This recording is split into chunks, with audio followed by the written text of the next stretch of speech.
What's going on, guys? I'm Chris, and welcome back to another video. Today I'm giving you my review of Creed 3, the third film in the Creed franchise, and the 9th overall movie in the Rocky/Creed franchise. But before I give you my 2 cents on this movie, be sure to hit that like button, subscribe, and hit that notification bell as well, as I'm trying to hit my goal of 72,000 subscribers here on the channel. Thank you guys for helping me hit 71. So Creed 3 was one of my more anticipated movies of the year. Absolutely love 1 and 2. Rewatched them both back-to-back on Saturday in preparation for this movie. So I went in with pretty high expectations, but throwing those aside, addressing what we got in this hour 57 minute long movie, that was a little disappointing. Now don't get me wrong, this is a solid movie, there's enjoyment to be had, and there are definitely highlight moments, but overall I don't think it lived up to the greatness of its 2 predecessors. Now this is Michael B. Jordan's directorial debut, and obviously he plays Adonis Creed in the movie, so we know that he's capable of giving great performances, but in terms of direction, I don't know if I was crazy about his style. I'll talk about that a little bit here in a second, but I have to give this movie credit for switching up the formula that we know so far in both the Rocky franchise and the Creed movies, because at its core, this movie is a family drama, and it functions really well as one. Like, almost better than an actual boxing movie. There were times where I was like, this movie doesn't even need to have boxing. It can literally just be a family drama story, and it would be almost a little bit more compelling. We get to see Adonis Creed at a later stage in his career. He's no longer fighting. It's, been a few years since he's actually been in the ring. And so we get to see Adonis in the fatherhood stage of his life, raising his daughter, actually training up the next generation of fighters. It only makes sense that this is what Adonis would do after his life of fighting in the ring, because he loves the sport so much. But he's not just dealing with fatherhood, he's trying to be the best husband that he can. On top of this, he's taking care of his mother, who's just getting older every day. And so Adonis is juggling all of this, and we see that pretty early on in the movie. Fighting is not the most important thing in his life at this very moment in time. So Adonis is trying to be the best family man that he can, on top of training the next generation of fighters, when all of a sudden, who enters the picture? Some past demons he has to confront. Notably, Jonathan Majors, who plays the character Dame in this movie.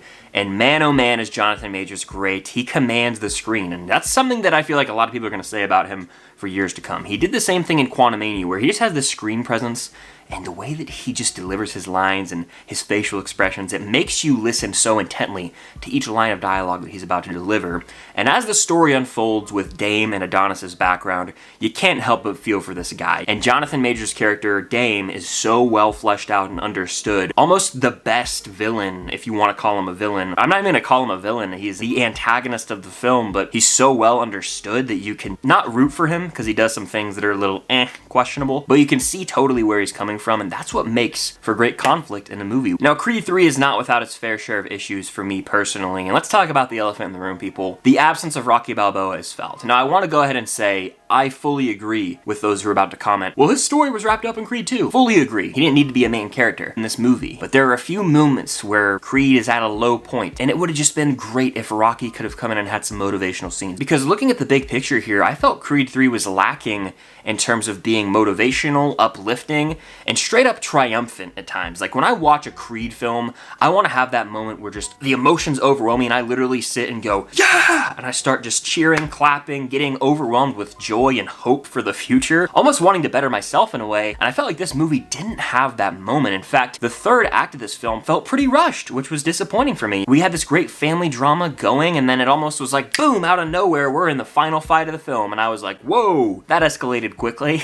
I just didn't feel like the final fight here was earned as much as it could have been, because we got such a great backstory between Dame and Adonis, and I wish the movie took its time a little bit more with that. A staple of this franchise is a great training montage, and I did feel like this movie was lacking in that department, which upsets me to say, because I am a sucker for a good training montage, as you guys know. But in terms of the actual fights themselves, to me personally, there was just something a little bit off, and I think notably with each Creed movie, the audience of the actual fights has gotten more and more like CGI. That is something that just takes me out ever so slightly. Like, in the first Creed, you can tell that's a real audience and it feels a little more realistic. There are fights here in massive arenas and stadiums, and it took me out just a little bit when you can kind of see these two guys are probably just, in a green screen room. It's missing that authentic feel that, the Rocky films had and the first Creed had. I wish that it was a little more practical in terms of that, especially in the final fight. There's a moment that I feel a lot of people might like stylistically. This is one of those moments I didn't actually dig. It wasn't my cup of tea, directorially speaking, from Michael B. Jordan, because it just took me out of the fight a little bit. Now, I get what they were going for, and I'm not going to say what it is in, you know, for spoiler's sake. I get what they were going for, but it actually didn't work for me. It resulted in the final fight being glossed over, a little rushed through, actually, which it's upsetting. I love to, you know, soak in the moment and really feel like the final fight is earned, but again, it just felt a little rushed to me. And when it comes to this entire franchise, both Rocky and Creed, there are moments where you have to suspend disbelief, but here,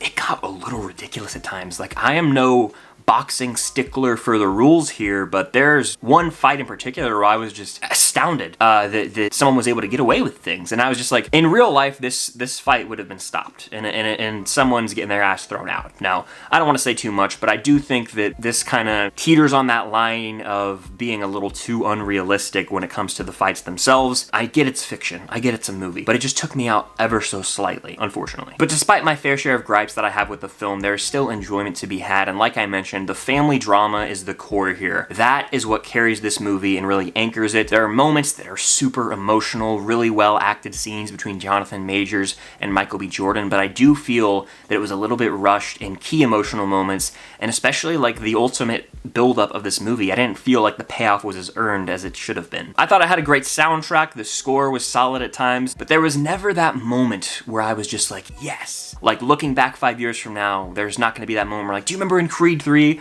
when he just has this triumphant moment? It wasn't there for me, and in fact felt a little bit empty on that emotional, uplifting scale, which hurts me to sit here and say. Overall, Creed 3 was a bit of a letdown for me, but it's not a bad movie by any means. I think it's worth watching if you're a fan of both the Rocky and Creed films. I don't know if we need another Creed movie. I felt like 2 was the perfect ending. 3 almost felt a little bit unnecessary entirely, but it still gave us some great family drama. Jonathan Majors crushed it here and carried yet another movie in the year 2023, and there are highlight moments for sure, but overall, can't help but be a little bit disappointed with Creed 3, unfortunately. But those are just my 2 cents on Creed 3. Let me know your thoughts on this movie down below, your predictions if you have not yet seen it. Be sure to hit that like button, and of course, subscribe and hit that notification bell as I'm trying to hit my goal of 72,000 subscribers here on the channel. Got tons of content coming down the line in the month of March. It's going to be a busy one. Basically, summer movie season is here early, so stay tuned for what I've got to come. Thank you guys, as always, for watching. Until next time, boop, boop, boop. I'll see you guys later.